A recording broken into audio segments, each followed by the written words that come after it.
1893 সালে প্রকাশিত বিখ্যাত মার্কিন সাহিত্যিক ও সাংবাদিক অ্যামব্রোস বিয়ার্সের অন্যতম শ্রেষ্ঠ মাস্টারপিস দ্য ড্যামড থিং।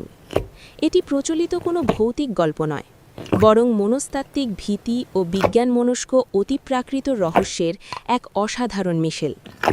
এক শতাব্দীরও বেশি সময় ধরে পাঠককে শিহরিত করে আসা এই ধ্রুপদী সাহিত্যকর্মটিকেই বাংলায় অনুবাদ করার একটি ক্ষুদ্র প্রয়াস করেছি। গল্পটির নাম দিয়েছি অদেখা আতঙ্ক, অধ্যায় 1।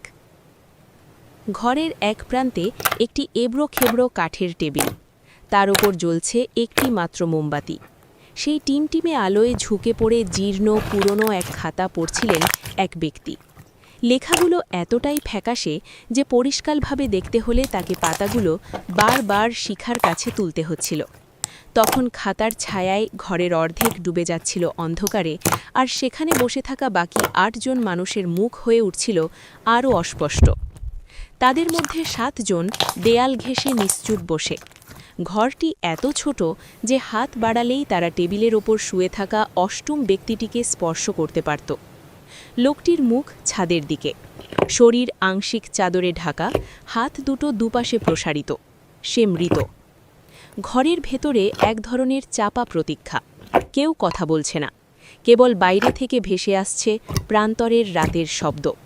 দূরে কোনো কয়োটের দীর্ঘ ডাক, ঝিঝি পোকার একটানা সুর, নিশাচর পাখির অচেনা চিৎকার, উড়ন্ত পোকার গুঞ্জন, আর মাঝে মধ্যে রহস্যময় খুটখাট শব্দ, যা হঠাৎ থেমে গেলে মনে হয় কেউ যেন গোপন কিছু টের পেয়ে স্তব্ধ হয়ে গেছে।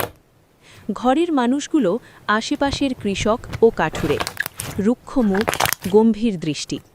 যিনি খাতা পড়ছিলেন তিনি আলাদা, চেহারায় শহরে ছাপ, তবে পোশাকে গ্রামীণ বাস্তবতা। মেঝেতে রাখা তার টুপিটি বলছিল তিনি সাধারণ কেউ নন, তিনি করোনার আইনি তদন্ত কর্মকর্তা। খাতাটি মৃত হিউ মর্গানের কেবিন থেকে পাওয়া গেছে। ঠিক তখন দরজা খুলে এক যুবক প্রবেশ করল। শহুরে পোশাক, ধুলায় মলিন। আমরা আপনার জন্য অপেক্ষা করছিলাম, করোনার বললেন। যুবকটি বলল, আমি সমন এড়াইনি, অফিসে প্রতিবেদন পাঠাতে গিয়েছিলাম। পত্রিকায় যা লিখেছেন আর এখানে যা বলবেন তা নিশ্চয়ই এক হবে না। আমি কার্বন কপি রেখেছি, যুবকটি বলল, শান্ত কিন্তু দৃঢ় কণ্ঠে। ঘটনাটা অবিশ্বাস্য, তাই গল্পের আকারে লিখেছি, কিন্তু শপথ করে বলছি সব সত্য। তদন্ত শুরু হলো। অধ্যায় 2। উইলিয়াম হার্কারের সাক্ষ্য। সকাল তখন পুরোপুরি হয়নি। আমরা কুয়েল শিকারে বেরিয়েছিলাম। মর্গান একটি পাহাড়ের দিকে ইশারা করে বলল, ওপাশের সমতলটাই ভালো জায়গা।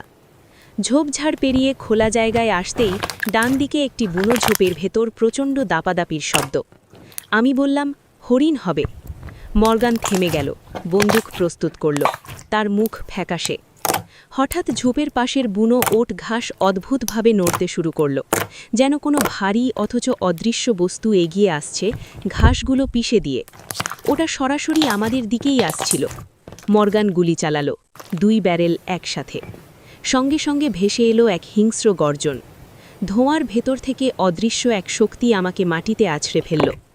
আমি মর্গানকে দেখলাম, সে যেন কারো সঙ্গে লড়ছে, অথচ সেখানে কাউকে দেখা যাচ্ছে না। তার শরীরের কিছু অংশ যেন মাঝে মধ্যেই অদৃশ্য হয়ে যাচ্ছে, আংশিক মুছে যাচ্ছে দৃশ্যপট থেকে। তার চিৎকার, আমি কখনো এমন শব্দ শুনিনি।